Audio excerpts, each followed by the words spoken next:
রমজান সামনে, এবারের রমজানে টার্গেট নাও 30 দিনের রোজার মাধ্যমে দিল থেকে আল্লাহর কাছে এইভাবে 30টা দিন হাতে গুনে তুমি আল্লাহর সাথে ওয়াদাবদ্ধ হও যে আল্লাহ 30 দিন আমি রোজা রাখবো, এবং যৌন চাহিদা, লজ্জাস্থানের চাহিদা, অশ্লীলতা, বেহায়াপনা, নর্তকী, নাচ গান, উলঙ্গ ছবি দেখা, নারীকে নিয়ে চিন্তা ভাবনা, মেয়েকে নিয়ে অশ্লীল চিন্তা ভাবনা, অবৈধ কোনো প্রেম সম্পর্ক, হারাম কোনো রিলেশন, এসব ত্যাগ করে বন্ধু 30টা দিন মনোযোগ দিয়া রোজা রাখো, তারাবি পড়ো, ইফতার করো, সাহারি করো, তসবিহ পড়ো, তেলাওয়াত করো, কোনো আলেমে দ্বীনের সাথে উঠা বসা করো, ইমাম সাহেবের সাথে সম্পর্ক করো।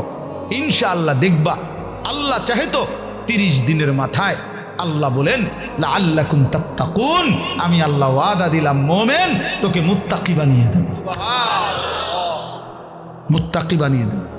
আর যদি মুত্তাকি হও তাইলে পুরস্কার কি? উইদ্দাত লিল মুত্তাকিন, আল্লাহ বলছেন জান্নাত বানানোই হয়েছে মুত্তাকিদের জন্য। 30 দিনে মুত্তাকি হবা, 30 দিনে জান্নাতি হবা। ইয়া আইয়ুহাল্লাযীনা আমানু, হে ঈমানওয়ালা, আল্লাহ বলেন জানো ঈমান তোমার পাসপোর্ট, আমি পাসপোর্ট নিলাম 30 দিন আগে, আর আল্লাহ ওয়াদা দিছেন রমজানের চাঁদ উঠলে আমি আল্লাহর কাছে ঈমানের পাসপোর্ট দিবা। ঈমানের পাসপোর্ট আমি জমা নিলাম, 30 দিন অপেক্ষা করবা, 30 দিন আমার হুকুম মাইনা চলবা, 30 দিন পরে ঈদের চাঁদ উঠবে, সেই দিনই তোমার পাসপোর্টের উপরে জান্নাতের ভিসা লাগবে, পাসপোর্ট এবং ভিসা লাগবে, আর ঈদের দিন ফ্লাইট হবে জান্নাতের ফ্লাইট, ইনশাআল্লাহ। ইনশাআল্লাহ হাদিসে আছে ঈদের দিন আল্লাহ তাআলা ফেরেশতাদেরকে জিজ্ঞাসা করে, ফেরেশতারা বলো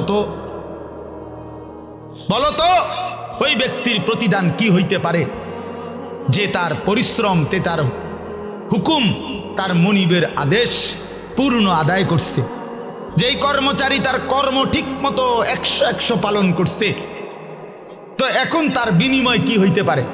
ফেরেশতাদেরকে আল্লাহ বলবে ঈদের দিন, ফেরেশতারা বলবে মাওলা তো এটার বিনিময়তে এটাই আইন ওয়াফা আজরাহু, তার বিনিময় তাকে পূর্ণ দিবেন, পারিশ্রমিক পূর্ণ দিবেন, কারণ সে তার কর্ম পুরা করছে, অতএব পারিশ্রমিকও তো কি দিতে হবে? পুরা দিবেন, এটাই তো যুক্তির কথা। তো আল্লাহ তাআলা তখন বলবেন ফেরেশতারা তোমরা সাক্ষী থাকো, আমার ইজ্জতের কসম, আমার জালালের কসম, আমি আল্লাহর বড়ত্বের কসম, আমার শ্রেষ্ঠত্বের কসম, আমার এই বান্দাগুলো 1 মাস রমজানে আমার হুকুম পূর্ণ আদায় করছে, আমার আদেশের হক আদায় করছে, রমজানের হক আদায় করছে।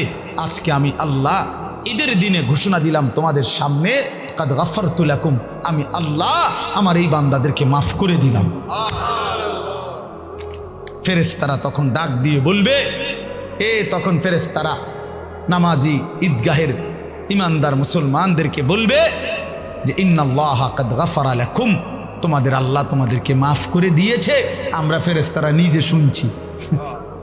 ফারজিউ রাশিদিনা ইলা রিহালিকুম, অতএব তোমরা খুশি খুশি চিত্তে, সন্তুষ্ট চিত্তে, সফলভাবে তোমরা তোমাদের ঘরে ফিরে যাও। এই জন্য বন্ধু এটাই আমার মূল বক্তব্য।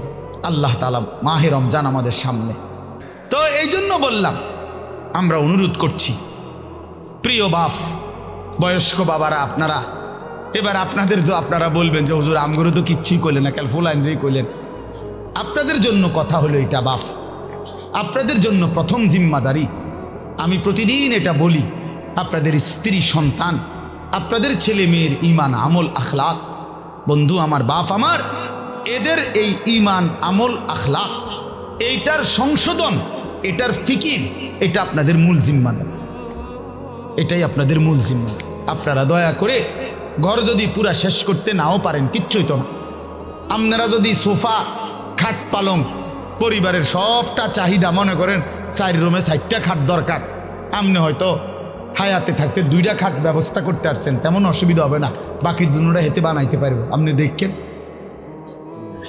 দেখেন বাবা, হেতে আরো সুন্দর বানাইতে পারবেন। যে মকবুল ভাই দায়িত্ব নিছে, উনি নিজে কইছে। তো তা আমি যদি নিজের জন্য কিছুই উপলব্ধি না করি, শুধু মোবাইলটা নিয়ে ব্যস্ত থাকি, তো দিল জমে না, দিলে কথা জমে না। প্রিয় ভাই, পরিবর্তন দরকার। গতানুগতিক শুধু একটা আয়োজন করলাম, সবসময় করতে হয় এজন্য করলাম। গত বছর 17তম, তো এবার 18তম, আগামী বছর 19তম।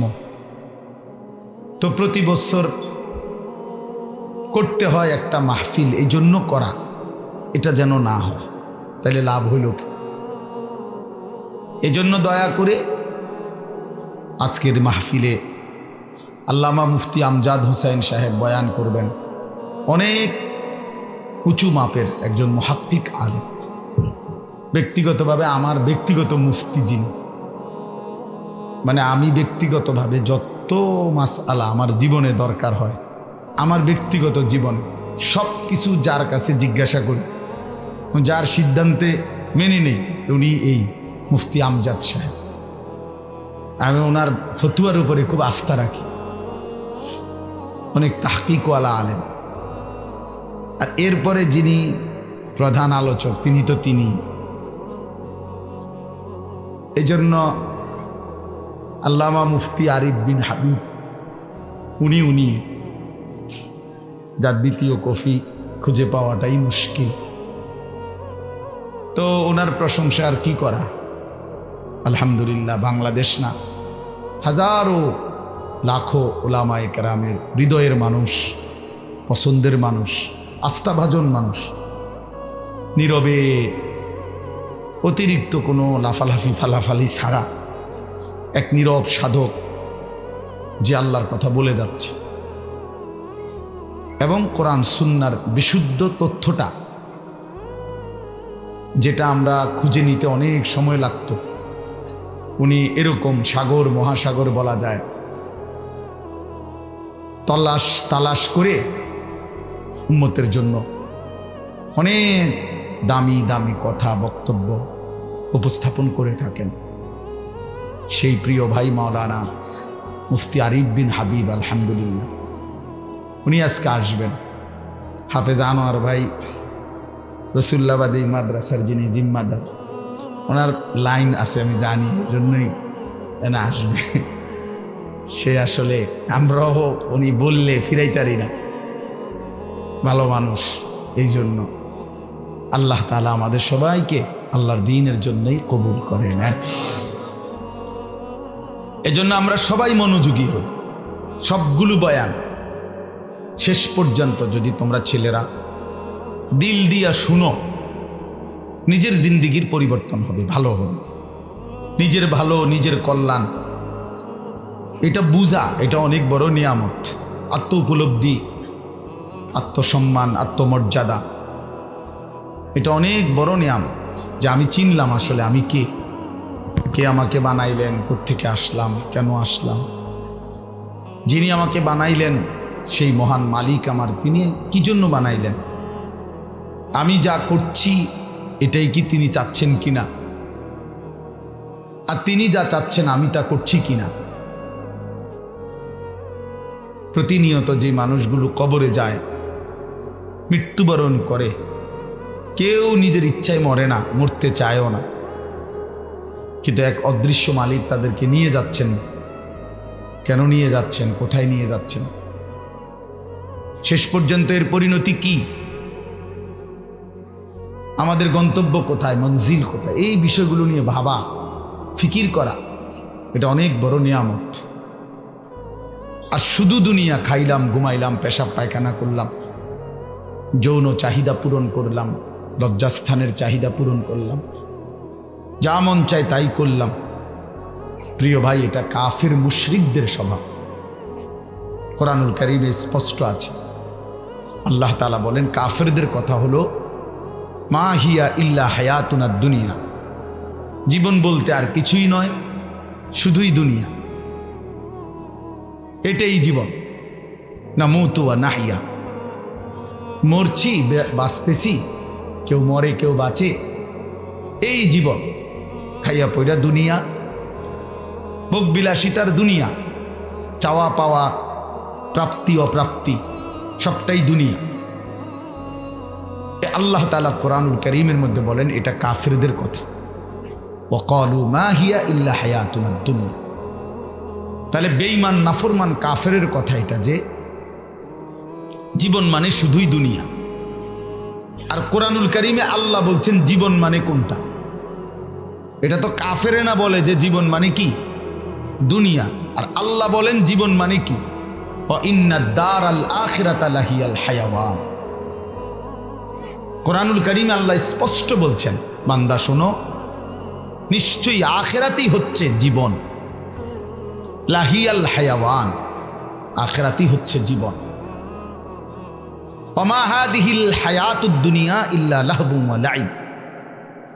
আল্লাহ তাআলা বলেন, এটা একটু নামাইলে ভালো আছে, অপারেটর ভাই এটা একটু নামাই দেন, সামনে এটা একটু উঁচা মনে হচ্ছে, দেন, হ্যাঁ ছেড়ে দেন, হয়েছে। আল্লাহ তাআলা বলেন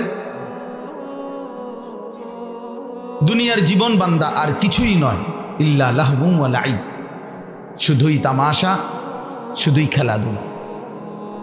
তাহলে আল্লাহ বলছে দুনিয়া খেলাধুলা, দুনিয়া তামাশা। তাহলে জীবন কোথায়? আখিরাত।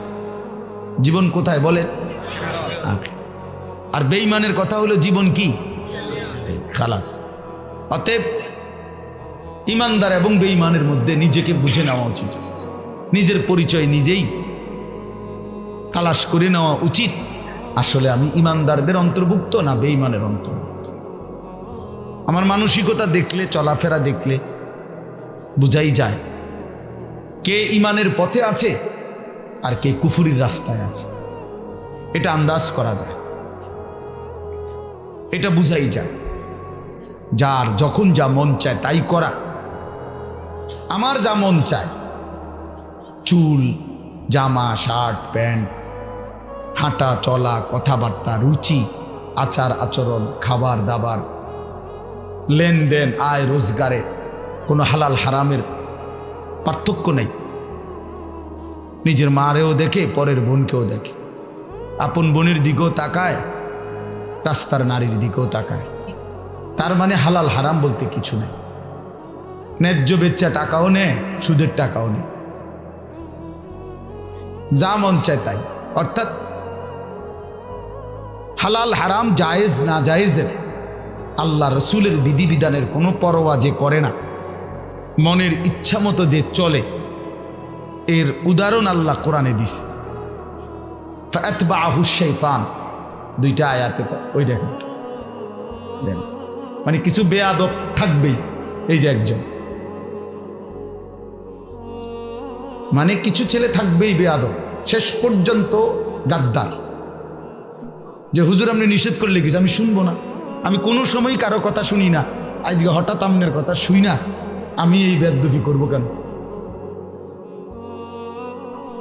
এখন কেমন লাগলো? তুমি যে লজ্জা পাইলা, বলো বাবা, আমি কি সুন্দর করে বলছিলাম কিনা বলেন? প্রথম আমি অনেকেই নামায় ফেলছে, নামাইছে না? তো তুমি শুনলা না কেন? এখন তো সবাই দেখলো তোমার। এই জন্য এইটা একটা মানসিকতা, যে আমার মনে যা চাই তাই। এবার এখানে কারো বিধিনিষেধ মানবো, আমি এমন মানুষ না।